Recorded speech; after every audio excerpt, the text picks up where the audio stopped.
வாழ்க வையகம், வாழ்க வையகம், வாழ்க வளமுடன். அருள் தந்தை வேதாத்ரி மகரிஷி அவர்களின் நால்வொரு நற்சிந்தனை.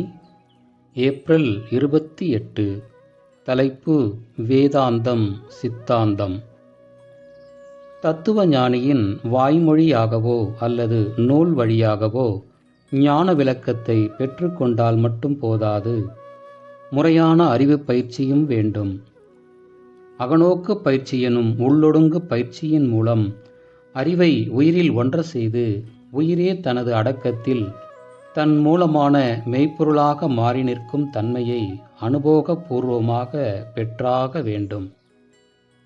தானே அவனாகவும், அவனே தானாகவும், சிவனே ஜீவனாகவும், ஜீவனே சிவனாகவும் இருக்கும் நிலையை உரை மூலம் கேட்டு அறிவதோடு மனதை பழக்கி, அந்த மனதினுள்ளேயே செலுத்தும் தவத்தின் மூலமாகவும் உணர்ந்து பார்க்கும்போதுதான் தெளிவோடு திருப்தியும் வரும்.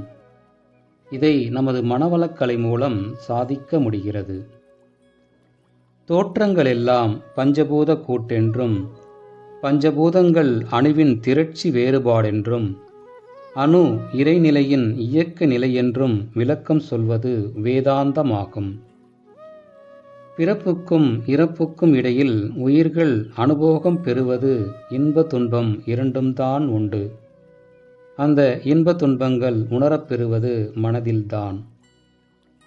ஆராய்ச்சியில் உயிரே மனமாகவும் இறைவனே உயிராகவும் இருப்பதைக் கண்டு, அந்த இறைவனே நானாகவும் எல்லாமாகவும் இருக்கிறான் என்று சொல்வது சித்தாந்தமாகும்.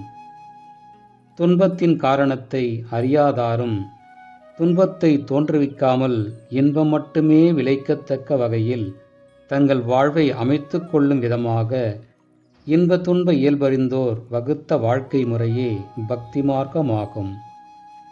அருள் தந்தை அவர்கள் வாழ்க வளமுடன்.